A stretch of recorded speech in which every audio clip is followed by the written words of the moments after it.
ရန်ကျမ်းမာတွေဆိုရဲ MPN အင်ဒိုနီးရှားတွေလည်းပြန်စနေပြီဆိုတော့ဒီဗီဒီယိုလေးမှာကျွန်တော်တော့အာဂျူကြောင့်ပြောသားပေးမှာဖြစ်ပါတယ်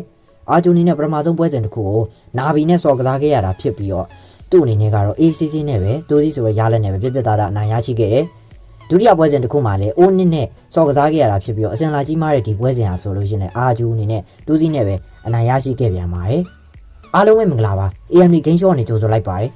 ကျွန်တော်ကတော့ Admin Black ပဲဖြစ်ပါတယ်အာဂျူနေနဲ့ကတော့ဒီယာဒီမှာ roster change တွေအများကြီးပြုလုပ်ပြီးခဲ့တဲ့နောက်မှာလူတစ်တွေနဲ့ပဲ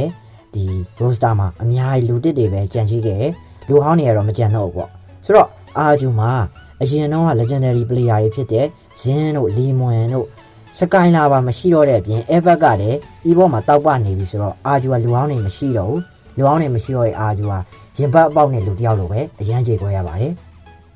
ဆိုတော့အာဂျူအနေနဲ့ကတော့ဒီယာဒီမှာလူတစ်တွေအများကြီးဖြည့်တင်ပြီးထားပြီးတော့သူ့ရဲ့ဒီအာဂျူ MDN ချန်ပေါက်တွေနဲ့ပဲအဆင်ပြေပြေနဲ့ဖြတ်တန်းနေခဲ့တယ်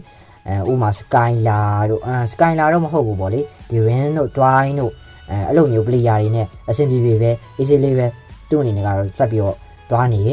roster change တွေနဲ့အရန်ကို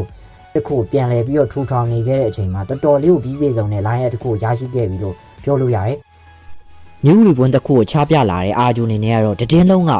တကယ်ကိုကောင်းတယ်ဆက်စုချင်းဆိုလို့ရှိရင်လည်း M7 တုံးက performance နဲ့အများကြီးထွက်ခဲ့တဲ့ player တယောက်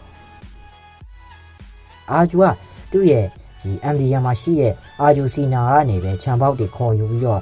ဒီအတင်းကိုပြန်လဲပြီးတော့ချင်းချက်တွေလောက်ထားရင်နောက်မှာတော်တော်လေးကိုပြန်လဲပြီးတော့အောင်မြင်နေခဲ့တယ်လို့ပြောရမယ်ဒီ O-NIT နဲ့ပွဲစဉ်မှာဆိုလို့ရှိရင်လည်း O-NIT လို့အစင်လာကြီးမားတဲ့အတင်းတင်းကိုအနာယူခဲ့တာလေတကယ်ကြီးကိုကောင်းတယ်တူးစီဆိုတဲ့ result ကြီးနဲ့ဗျာတကယ်ကို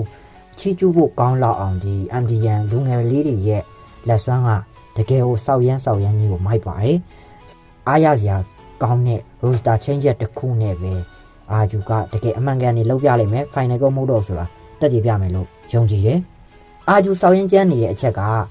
ဒီလိုမျိုးဘတ်လေးရှိနေတဲ့အတွက်ကြောင့်အာဂျူစောက်ရမ်းကျန်းနေတာဖြစ်ပါတယ်အာဂျူရဲ့ဘတ်လေးတွေကိုချိန်နေတက်တယ်နောက်ထပ်လည်းကြည့်ကျင်တယ်ဆိုလို့ရှိရင်ကျွန်တော်တို့ AMD Game Shop Channel လေးကို like and subscribe နှိပ်ခဲ့ပြီးတော့နောက်ဗီဒီယိုလေးမှာပြန်တွေ့ကြပါမယ်